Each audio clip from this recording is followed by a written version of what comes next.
Friend, sociology with Dhruv Dikshit channel में मैं ध्रुव कुमार दीक्षित आपका स्वागत करता हूँ। आपसे निवेदन है कि मेरे channel sociology with Dhruv Dixit को आप सब्सक्राइब करिए, लाइक कीजिए और शेयर कीजिए।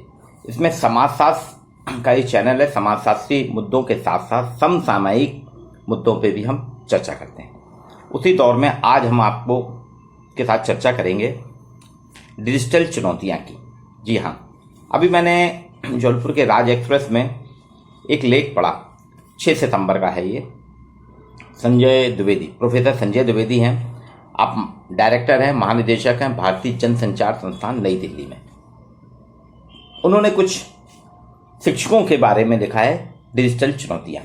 ये बात सही है कि पहले हमारे यहाँ जो क्लासरूम टीचिंग थी वो चलती थी। कोरोना के पहले तो ये माना जाता था कि ऑनलाइन शिक्षा प्रणाली सिर्फ सीमित और सहयोगात्मक उपयोग ही कर सकती है। डिजिटल कक्षा भौतिक कक्षा के कभी भी समकक्ष नहीं हो सकती। डिजिटल कक्षा अलग है, भौतिक कक्षा अलग है, दोनों समकक्ष नहीं हो सकती। खेल कंप्यूटर में हम खेल सकते हैं, लेकिन हमारी एक कंप्यूटर की स्क्रीन जो है खेल के मैदान का विकल्प नहीं हो सकती। ठीक इसी तरह से अध्यापक और विद्यार्थी के आमने सामने का संपर्क हमारे जिस मानवीय संबंधों को निर्मित करता है वो आभासी व्यवस्था में संभव ही नहीं है।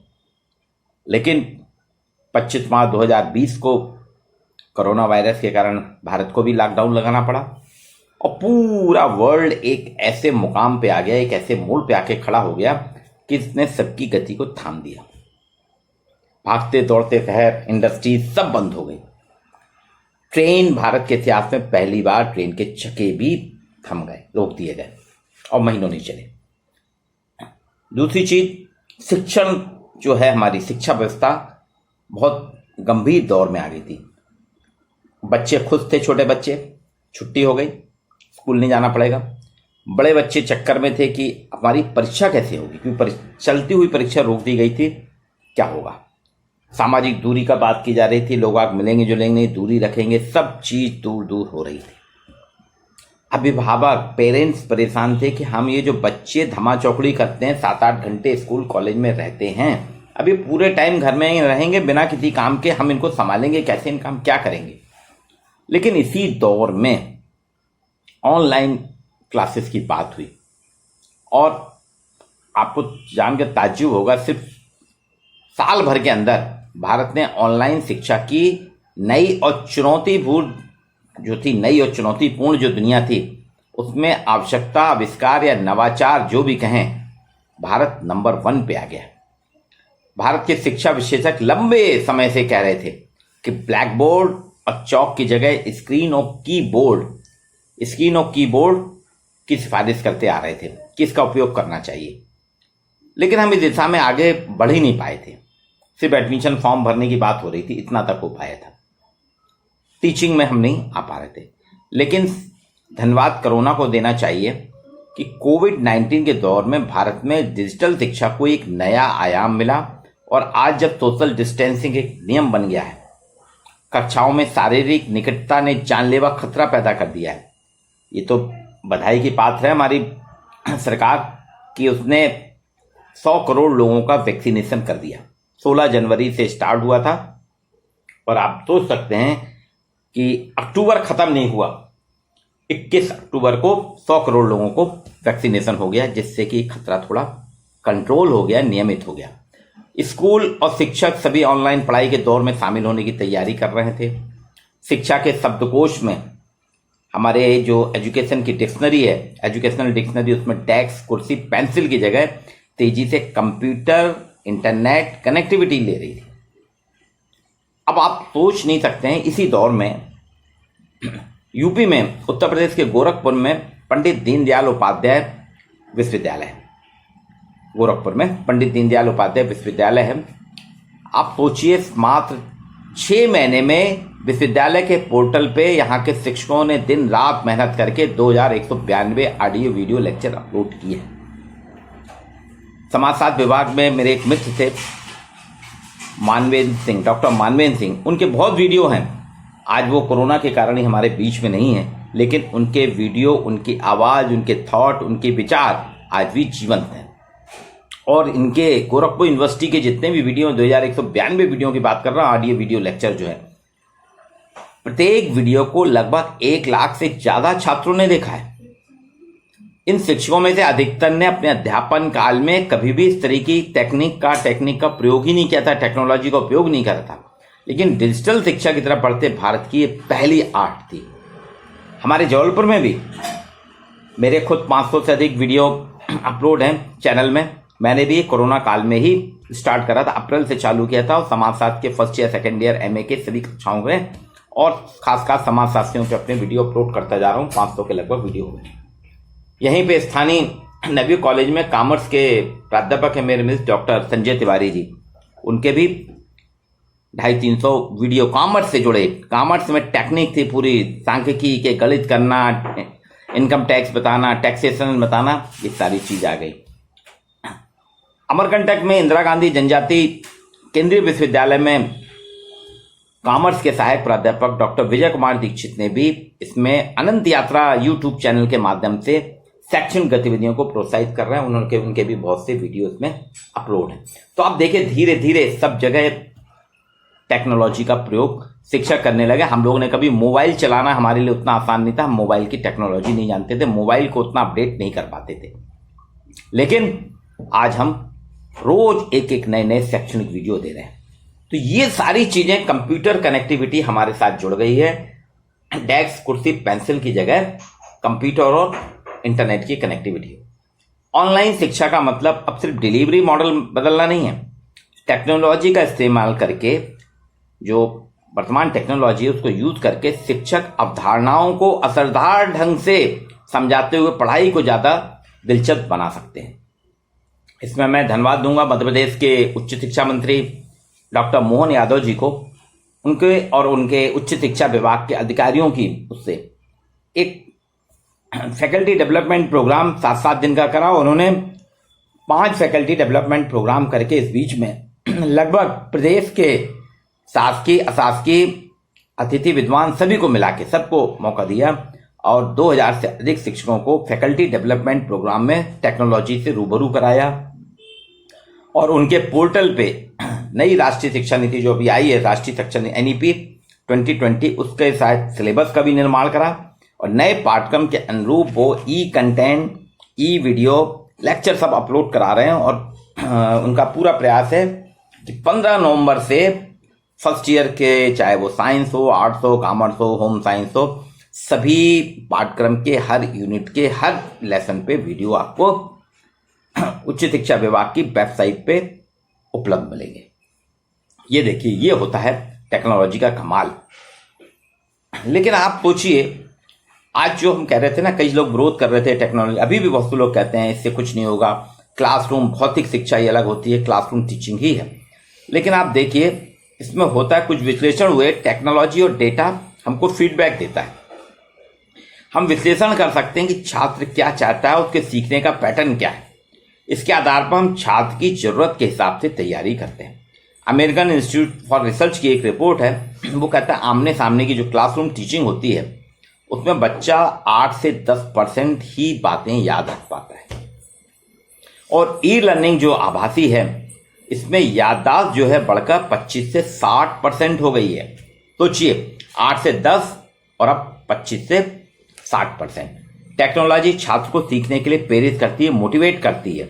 इसमें शर्मिंदगी या संगी साथियों के दबाव से मुक्त फीडबैक मिलता है। क्लास में कई बार बच्चा समझता नहीं, चुप बैठा रहता है, उसको शर्म आती है तो वो क्लास जाना बंद कर देता है। लेकिन आभासी है, इसमें बच्चे को कोई दबाव नहीं रहता। यहाँ छात्राओं को नोट्स नहीं लेने पड़ते, शिक्षा की बातों पर ज्यादा ध्यान नहीं देना पड़ता। ऑनलाइन शिक्षा की शुरुआत जो है, शिक्षा का नामांकन और अनुपात बढ़ाने में तो मदद कर रही थी, लेकिन अब टीचिंग में भी बहुत मदद कर रही है। वीडियो है, जब चाहे तब देख सकते हैं, बार बार हम अपने शिक्षक को सुन सकते हैं। और दूसरी चीज क्या है, स्कूल नामांकन का अनुपात जो भारत में है, उसके आधार पर ही विद्यार्थी कॉलेज और विश्वविद्यालय में एडमिशन लेते हैं। 18 से 23 वर्ष के छात्रों की अगर हम बात करें तो इस स्तर पर भारत में जो नामांकन है, एनरोलमेंट का अनुपात 26% है। और अमेरिका में यह आंकड़ा 85% से ज्यादा है, 85% से ज्यादा, और हम सिर्फ 25। कितना बड़ा गैप है। एक अनुमान के मुताबिक अगर हमें 35% के नामांकन अनुपात तक पहुंचना है तो अगले 5 साल में हमें कॉलेज में 2.5 करोड़ विद्यार्थियों का एनरोलमेंट कराना होगा। और इसके लिए हर चौथे दिन, संजय द्विवेदी जी ने आंकड़े करके आधार पर बताया कि इसके लिए हर चौथे दिन भारत में एक नया विश्वविद्यालय और हर दूसरे दिन एक नया कॉलेज खुलना होगा, जो एक कल्पना ही लगता है, असंभव सा प्रतीत होता है, क्योंकि इतना इंफ्रास्ट्रक्चर हम नहीं दे सकते कि हर दिन यूनिवर्सिटी खोलें और हर चौथे दिन एक नया कॉलेज खोलें। उसके लिए आधारभूत संरचना भी करना है। ऐसे में ऑनलाइन क्लासेस ने ये सब संभव कर दिया। भारत में ऑनलाइन शिक्षा में अभी दिक्कतें जरूर हैं, जिसका जिक्र मैं अभी कर रहा हूं। द्विवेदी जी ने जो किया उसी के आधार पे और कुछ अपने भी पर्सनल एफर्ट्स पे, कि भारत में ऑनलाइन शिक्षा की जो दिक्कतें हैं, क्या है, वैश्विक शिक्षा नेटवर्क QS है, इसकी रिपोर्ट है। वो कहती है भारत में इंटरनेट का बुनियादी ढांचा भी ऑनलाइन लर्निंग को सक्षम बनाने के लिए तैयार ही नहीं हुआ है। ये हम भी देख रहे हैं, हमारे कॉलेज में भी नेट ही नहीं चलता, नेटवर्क आता जाता रहता है, कंप्यूटर बैठ जाते हैं, मोबाइल बैठ जाते हैं। अब आप कैसे क्लासेस करेंगे? Internet and mobile association of India की एक रिपोर्ट बताती है कि 2020 के एंड तक भारत में इंटरनेट के 45 करोड़ मंथली एक्टिव यूजर थे। 45 करोड़, 130 करोड़ की आबादी में 45 करोड़ मंथली एक्टिव यूजर थे। और इंटरनेट उपयोगकर्ताओं में भारत जो है चीन के बाद दूसरे स्थान पे है। शिक्षा पर 2018 के नेशनल सैंपल सर्वे हुआ था, उसके बाद हो नहीं पाया कोरोना वगैरह के कारण। उसकी एक रिपोर्ट बताती है 5 से 24 साल की उम्र के सदस्यों के सभी घरों में केवल 8% के पास ही कंप्यूटर और इंटरनेट कनेक्शन है। अब सोचिए आप, 45 करोड़ मंथली यूजर हैं और 5 से 24 साल की उम्र के जो घर हैं, जिन परिवार में जहां बच्चे हैं, वहां 8% ही परिवारों में कंप्यूटर और इंटरनेट कनेक्शन है। नीति आयोग की जो 2018 की रिपोर्ट भी कहती है कि भारत के 55,000 गांवों में मोबाइल नेटवर्क कवरेज ही नहीं है। 55,000 गांवों में भारत की। हैदराबाद यूनिवर्सिटी ने शिक्षकों पे एक सर्वेक्षण किया था, उसमें छात्रों के बीच डिजिटल पहुंच की व्यवस्था पर प्रकाश डालती है। वो कहती है सर्वेक्षण में 2500 छात्रों में से 90% छात्रों का कहना था उनके पास तो मोबाइल फोन ही नहीं। ये हैदराबाद की बात कर रहा हूँ, हाईटेक सिटी है। बेंगलोर के बाद दूसरे नंबर पे हैदराबाद आती है और हैदराबाद में ये सर्वेक्षण हुआ है। अब आप सोचिए कि 90% छात्रों के पास मोबाइल फोन नहीं है। कौन सा? ये आपका स्मार्टफोन। 37% ने कहा वे ऑनलाइन क्लासेस से जुड़ तो जाते हैं, लेकिन बीच बीच में कनेक्टिविटी चली जाती है, उनका लेक्चर अधूरा रह जाता है। बाकी शेष छात्रों का कहना था कनेक्टिविटी, डेटा कनेक्शन की लागत, बिजली की कनेक्टिविटी ना होने कारण, बिजली की उपलब्धता ना होने के कारण ऑनलाइन क्लासेस से हम जुड़ ही नहीं पाते। और अब आप ऑनलाइन परीक्षा की बात कर रहे हैं, तो ऑनलाइन परीक्षा आप कैसे करेंगे? अगर बीच में ही नेटवर्क चला गया, बीच में ही बिजली चली गई, मोबाइल की बैटरी नहीं रही, कंप्यूटर की बैटरी नहीं रही, तो उसकी परीक्षा ही खत्म हो जाएगी। कैंपस मीडिया प्लेटफॉर्म ने 35 से अधिक कॉलेजों के 12,214 छात्रों में एक ऑनलाइन सर्वेक्षण किया। उसके रिजल्ट में वो बताता है कि 85% छात्र ऑनलाइन परीक्षाओं से खुश नहीं थे, क्योंकि उसमें उनको जल्दबाजी रहती है। उनको ये एक डर बना रहता है कि कहीं बैटरी ना खत्म हो जाए, कहीं लाइट ना चली जाए, कहीं नेटवर्क ना चला जाए। इस टेंशन में, इस दबाव में वो अच्छे से परीक्षा नहीं दे पाते। 85% छात्र ऑनलाइन परीक्षा से खुश नहीं थे। 75% के पास उन कक्षाओं में भाग लेने, परीक्षा के लिए बैठने के लिए लैपटॉप ही नहीं था, कि वो एक सेंटर में जाके जहां एग्जाम होती है वहां पे अगर उपलब्ध नहीं है तो अपने लैपटॉप को ले जाके दे सकें। 79% के पास हाई स्पीड वाला ब्रॉडबैंड नहीं था। हम सब जानते हैं ऑनलाइन में हाई स्पीड ब्रॉडबैंड नहीं है तो आप कुछ नहीं कर सकते। वो अभी कई कंपनियों ने जियो फाइबर चलाया है, एयरटेल फाइबर चलाया है, BSNL फाइबर, इससे थोड़ा बड़ी, पर ये कितने, हर शहर में नहीं, जबलपुर शहर में ही पूरे शहर को कवरेज नहीं कर पा रहा अभी। 65% ने कहा उनके पास अच्छा मोबाइल इंटरनेट कनेक्शन उपलब्ध ही नहीं है। 70% ने दावा किया उनके घर ऑनलाइन परीक्षा देने के लिए अनुकूल नहीं थे। मुझे भी, मैं अपना भी पर्सनल प्रॉब्लम होती है जब मैं हम करता हूँ आपके साथ वीडियो लोड करता हूँ, बनाता हूँ, तो घर मेरा साउंड प्रूफ नहीं है। सब्जी वाले की भी आवाज़ आपको सुनाई देती होगी, बच्चों की आवाज़ें सुनाई देती हैं, घर में किचन में काम होने की आवाज़ें भी आपको मिलती होंगी। क्योंकि समय सबका एक सा है, अब हम कब करें। लेट नाइट करता हूं तो फिर अंधेरा रहता है, विजन इतना अच्छा नहीं आता। दिन में करो तो रद्दी वाले की आवाज आ जाएगी, कभी सब्जी वाले की, जो बीच बीच में मुझको पॉज करना पड़ता है वीडियो। तो ये एक समस्या है कि घर में आप ऑनलाइन परीक्षा भी, ठीक वही हाल है। अगर आप घर में, मेरी बेटी देती थी ऑनलाइन परीक्षा दी, उसने एमटेक की, बहुत प्रॉब्लम की। हमको पूरे अपने घर के सारे काम रोकना पड़ते थे, खिड़की दरवाजे बंद रखना पड़ते थे।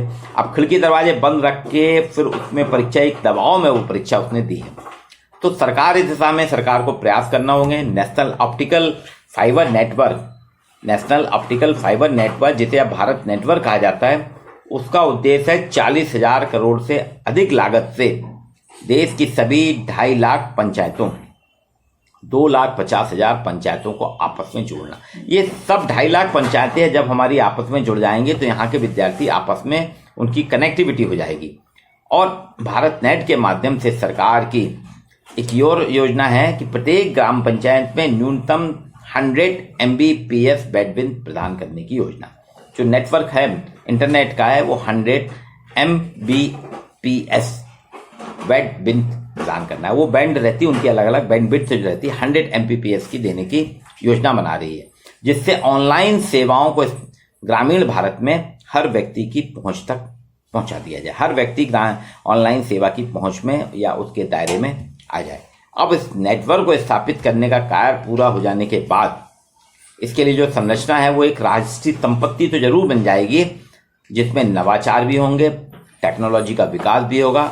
और ये टेक्नोलॉजी का विकास, ये नवाचार भारत के लिए गेम चेंजर का काम करेंगे, गेम चेंजर साबित होंगे। लेकिन अभी है नहीं, सरकार अभी जूझ रही है, सरकार के पास अपनी व्यस्तताएं हैं। इस पूरे भारत में, जो कि वर्ल्ड के का जो क्षेत्रफल के हिसाब से 8वें नंबर का देश है, बड़ा देश, इसमें भौगोलिक विविधताएं हैं, प्राकृतिक पर्यावरण भी अलग अलग है। तूफान आते हैं, सब कुछ उड़ जाता है। कोस्टल एरियाज में हर साल एक दो तूफान आ रहे हैं, और जो कि पूरे हमारे सिस्टम को तहस नहस कर देते हैं, उसको फिर से स्थापित करना, बनाना। तो ऐसे में पूरे देश को डिजिटल करना सरकार के लिए गेम चेंजर के रूप में है। और जो अभी हमारी राष्ट्रीय शिक्षा नीति है, वो भी कह रही है कि डिजिटल खाई को, जब तक हम डिजिटल खाई को खत्म नहीं करेंगे, ऑनलाइन शिक्षा का लाभ उठा पाना संभव नहीं है। इसलिए आज जरूरी है कि ऑनलाइन और डिजिटल शिक्षा के लिए तकनीक का उपयोग करते समय समानता के सरोकारों को नजरअंदाज न की जाए। जो सुविधाएं आप शहर में देना चाहते हैं, जो सेवाएं आप नगरों को देना चाहते हैं, महानगरों को देना चाहते हैं, वही आपको ग्रामीण क्षेत्रों में भी देना पड़ेगी। ये समानता का सरोकार आपको अपनाना पड़ेगा। राष्ट्रीय शिक्षा नीति में तकनीक के समावेशी उपयोग, अर्थात सबको साथ लेकर चलने की बात है। प्रधानमंत्री जी भी कहते हैं सबका साथ सबका विकास। इसलिए आज आवश्यकता है कि गांव, शहर, कस्बा सभी टेक्नोलॉजी से वंचित ना रहें। और उसके साथ साथ शिक्षकों के प्रशिक्षण भी राष्ट्रीय शिक्षा नीति का एक आयाम है। वो कहता है शिक्षकों का प्रशिक्षण होना चाहिए, क्योंकि जरूरी नहीं कि जो शिक्षक पारंपरिक क्लासरूम टीचिंग, जो हम लोग पारंपरिक क्लासरूम टीचिंग में जितना अच्छा पढ़ाते हैं, जितना अच्छा लेक्चर देते हैं, जितना अच्छा व्याख्यान देते हैं, जरूरी नहीं कि ऑनलाइन प्लेटफॉर्म पे, ऑनलाइन क्लास में हम उतना ही अच्छा व्याख्यान दे सकें। इसलिए आज सीखने की जरूरत है। आज आवश्यकता है कि 2 वे वीडियो और 2 वे ऑडियो वाले, 2 वे वीडियो, मेरे और आपके 2 वे वीडियो और 2 वे ऑडियो वाले इंटरफेस को सीखने की सख्त जरूरत है। तो शिक्षकों के सामने बहुत चुनौती है, क्योंकि शासकीय काम भी करना है उनको। प्रशासन के आदेश आते हैं, प्रशासकीय आदेशों का पालन भी करना है, एडमिशन भी कराना है, छात्रवृत्ति के भी काम करने हैं, स्पोर्ट्स की एक्टिविटीज में भी इंगेज करना है। सरकार के द्वारा विभिन्न प्रकार के जो कार्यक्रम होते हैं, उन कार्यक्रमों को भी आयोजित करना है बच्चों के साथ। और फिर ऑनलाइन के लिए आपको अपना एक लेसन भी तैयार करना है। ऑनलाइन प्रिपरेशन करने की, ऑनलाइन तैयारी करने के बाद आपको बच्चों को पहुंचाना भी है। उस पहुंचाने के लिए आपको नेटवर्क भी चाहिए, आपको इंफ्रास्ट्रक्चर भी चाहिए। अभी मैं बता रहा हूं ना, मध्य प्रदेश सरकार के उच्च शिक्षा विभाग ने पहल चालू की है ई कंटेंट की, और सब विषयों के ई कंटेंट तैयार होते हैं। सरकार की योजना तो ये थी 31 अक्टूबर 1 नवंबर मध्य प्रदेश का स्थापना दिवस होता है, उसके पहले ऑनलाइन पोर्टल पे, उच्च शिक्षा के ऑनलाइन पोर्टल पे सारे विषयों के स्नातक स्तर के प्रथम वर्ष के पाठ्यक्रम जो हैं अकॉर्डिंग टू राष्ट्रीय शिक्षा नीति 2020 सारे लेसन लोड हो जाएं। लेकिन शिक्षकों के पास में से। अभी चुनाव भी हो रहे हैं, हमारे कई साथी शिक्षकों की चुनाव में ड्यूटी भी लगी है। अब चुनाव ड्यूटी उनके लिए प्राथमिकता हो जाती है और ये कंटेंट की तुलना में, क्योंकि चुनाव भी एक राष्ट्रीय पर्व है, राष्ट्रीय कर्तव्य करना पड़ेगा, उससे हम डिनाई नहीं कर सकते। ऐसी बहुत सी परेशानियां शिक्षकों के साथ, उनके पास समय का अभाव है। कुछ शिक्षक हमारे पुस्तक लेखन कार्य में भी लगे हैं, वो लेखन कार्य भी करना है और ये भी। तो ये डिजिटल चुनौतियां जो हैं शिक्षकों की, ये एक बहुत बड़ा चैलेंज है, लेकिन शिक्षक हर चैलेंज को स्वीकार करता है और उस चैलेंज से बाहर निकलता है। चाणक्य ने भी कहा था, शिक्षक जो है उसके हाथ में निर्माण होता है और उस निर्माण के माध्यम से वो एक नया चरित्र करता है, एक नए राष्ट्र का निर्माण करता है, नए समाज की स्थापना करता है। तो चाणक्य के ब्रह्म वाक्य को लेते हुए शिक्षक डिजिटल चुनौतियों के निर्माण में लग जाएं, डिजिटल चुनौतियों को समाप्त करें और विद्यार्थियों के हित में नए नए नवावेश करके, नवाचार करके, नए नए ई कंटेंट, ई वीडियो के माध्यम से विद्यार्थियों को शिक्षा में जोड़ें, उनका भविष्य उज्जवल करें। आज के लिए इतना ही। मेरे चैनल को आप लाइक कीजिए, सब्सक्राइब कीजिए और उसमें जो चाहते हैं आप कमेंट्स बॉक्स में जरूर लिखें, जिससे मैं नए लेक्चर में उनका समाधान कर सकूं। आज के लिए इतना ही मित्रों, नमस्कार।